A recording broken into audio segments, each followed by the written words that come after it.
Special shout out to all my friends who told me I needed to wear a hat because of how messy my hair is, and the other friend that told me I needed to wipe my counter because I'm a slob. So, I feel like with the country as a whole has kind of moved to this place where we've accepted that we are a democracy, and I've gotten into a lot of discussions about it and constitutional democracy. There's a lot of qualifiers around there for what kind of democracy we are, what kind of government we are, and it's a lot of like. I mean, I'm not an expert, so I'm sure there's a term that exists that very accurately describes it. But when you say democracy to me, what I'm hearing is the people decide directly.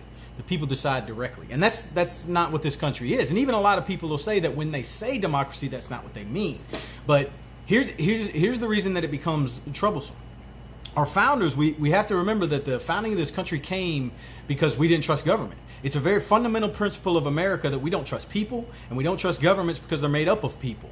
So the purpose of the United States government is supposed to be nothing more than, the absolute minimums of, national defense, of course. But the federal government of the United States was created essentially just to guarantee individual liberties, just to make sure that nobody, nothing came along that could strip you of them. This is why you deciding not to vote is not necessarily un-American, and it's not necessarily something that somebody can look at you and say you don't have a right to participate in the national conversation if you didn't vote. That's not an American ideal. And the reason is, in this country, everything is supposed to be below the law. Everything. The Constitution, your military does not swear allegiance to Congress or the president or the Pentagon. Your military swears allegiance to the Constitution of the United States, because the law is supposed to be the ultimate rule of the land. Okay, so you not voting is okay, and you should not have to go to the polls every 2 years or 4 years just to make sure that you still have the right to bear arms, just to make sure that you can worship whatever God you believe in without, fear of the government coming along and taxing you or something. These are not some things that you should have to worry about in this country. And the mechanisms that were put in place to guarantee that this will always be the case are the checks and balances, that even those people who get into power who believe that they should be doing some extreme things in order to improve the lives of the people in the country, that they wouldn't be able to go to such extremes, just directly. And a lot of times it seems like our government is overly complicated, but it was created like that for a reason, and it was so that laws just couldn't be passed, willy-nilly.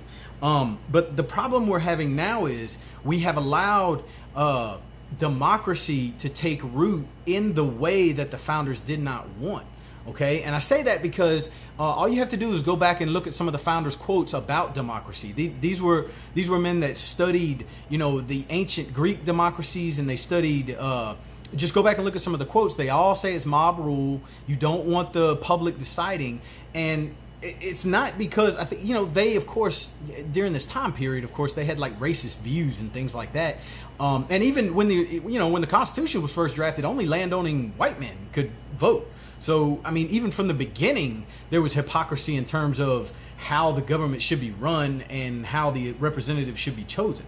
But they put mechanisms in place so that the law was made by people who were doing what is right, not necessarily what is popular, because it was a big fear of theirs that a rich man would come along and just pay people for their votes, and the next thing you know, he has all the power because he just bought all the votes. So they put mechanisms in place. One of them was the Senate. The Senate was not supposed to be directly elected by the people. The senators in the U.S. Senate were actually chosen by the state legislators. They moved away from that after they amended the 19th Amendment, and I think it was, the 19 teens in there somewhere. But the next check against that was the Electoral College. And the Electoral College was meant so that we don't choose the executive. Like, we choose the people that choose the executive.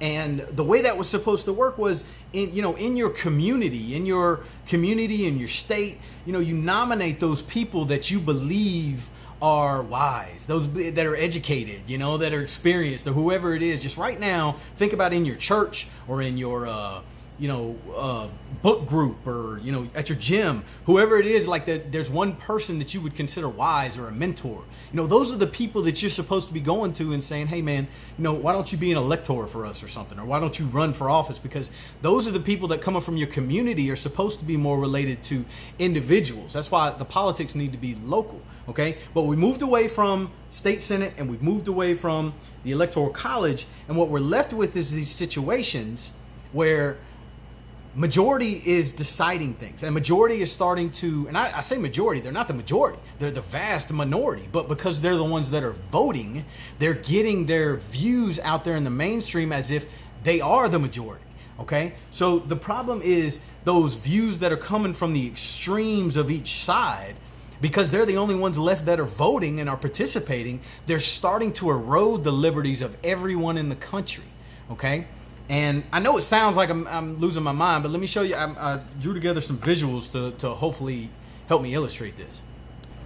So there's 325 million people in the United States. Okay, that's the population of the United States. Of those 325 million, 252 million are eligible to vote. 75 million are not. So 252 million eligible voters. Of the 252 million that are eligible to vote, half of them did. So 127 million people did vote. Okay? Of the people who did vote, 65 million voted for Clinton, 62 million voted for Trump. Yes, we all know Hillary Clinton got more votes than Donald Trump. Congratulations on your moral victory. That means 62 million for Trump, 65 million for Clinton. So now you start to dive in. So that's how many people voted for that candidate. Okay. Now, examining the partisanship that we have right now in our country, how many people voted for Donald Trump because they believed he would be a good president? And how many people voted for Hillary Clinton because they believed she would be a good president? Okay, I'm asking this question because the motivation behind why people vote matters. Because if you tell a pollster, no, I don't support Donald Trump, I just don't want Hillary Clinton in there, you're choosing between the lesser of two evils. So you've kind of admitted that, this system is so jacked up that this is all we're left with. Okay? And if you're that person, I'm including you with all the people who do not vote and cannot vote because you did not support Hillary Clinton and you did not support Donald Trump. You opposed their opposition. Okay? And it's not necessarily to count votes. It's to illustrate the point of how many people are actually supporting the people who have all the power in this country. Okay? So 53% of Republican voters said their vote was meant to oppose Clinton, okay, and not support Trump. So the percent of voters who voted for Trump, this is what that looks like visually.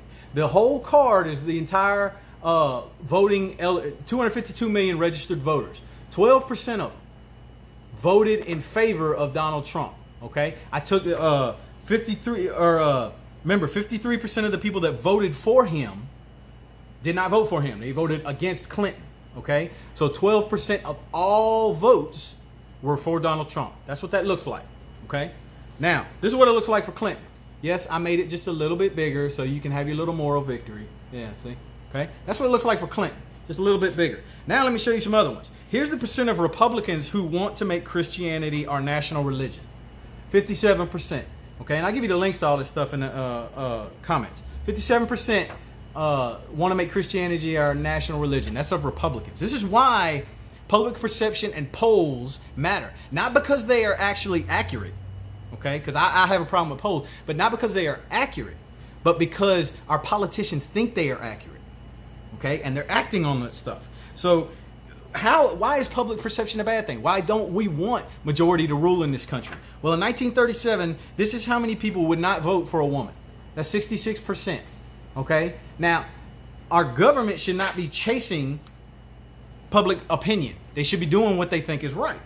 And they should be telling you what they think is right instead of towing a party line and expecting you to vote for them just because there's an R or a D next to the name. Here's the percent of Americans in 1963 who said they would move if a black family moved into their neighborhood. 78% of Americans said they would move. Okay? This is public opinion right here. Here is the percent of people who voted in 2016 who want to abolish the Electoral College. 60% of them want to get rid of the Electoral College and elect the president just by popular vote. Here's how many Americans support Medicare for all. 70% out of 327 million people that live in the country. Okay? Now, if you don't know why Medicare for all is a bad idea, go to my YouTube page and I got another video that's a little longer than this one, but it's definitely going to explain to you why it would be a bad idea. Now, this is where we start to get into all that stuff about your liberties. They're up for grabs right now, and the reason is instead of fixing the problems that are causing all the symptoms we see, the poverty and all the, they're attacking all the symptoms with money and promises, and they're adjusting those promises based on the extremists that are supporting them, either in the primaries or in the general, because they know that the vast majority of people in the middle they're not going to get out there and vote for them. So instead of raising their behavior to a level that is equivalent with somebody who is worthy of an American vote, they're just descending until they can get everybody that's still voting on their side. Here's the percent of Democrats who want to repeal the Second Amendment and ban all semi-automatic weapons. 82% of registered Democrats. That's what they want. Okay? So we're talking about the separation of church and state. We're talking about your Second Amendment rights. We're talking about a lot of things that it's not, you don't necessarily want to talk about, say that voters don't know what they're talking about, because that's not necessarily true. What I want to tell you is that most voters don't have the time to sit down and become as educated on every single national issue as their representatives should be. So the representatives should not be going out to people and asking them to hey, no, I have studied this issue, and here's what I think. Now tell me your perception about what I have researched. Okay, this idea of every time an issue comes up, you have to sit back and you have to wait for the polls to come to you and tell you how you should feel is exactly what's caused the problem that we're in right now. And the other problem is the votes are still dropping.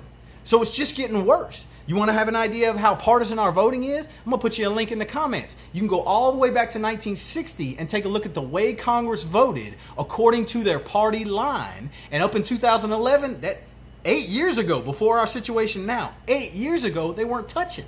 There was no overlap whatsoever. There's no more crossing the aisle. The last major piece of legislation was the tax cuts. And how much of a headache was that? Before that, it was the Affordable Care Act. And go look at what Congress has been doing with your tax money and what pieces of legislation they're passing. They only work 3 days a week because they go home on the weekends to campaign, because they know they can't campaign on their legislative accomplishments because there are none. Take a look at the things that they're voting on and take a look at the legislation they're actually passing. It's all gimmies and nothing. Nobody's fixing any problems. They're just trying to get reelected. And they don't want to come out and say anything controversial that might potentially turn off those extremists that are still voting, which is why you see so many of them just double talk every time they're asked a question.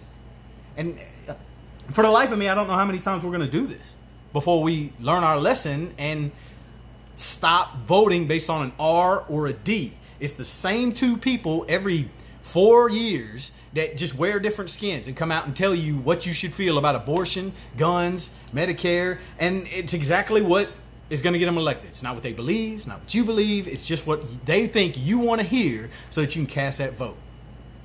Your vote is important. Your vote is valuable.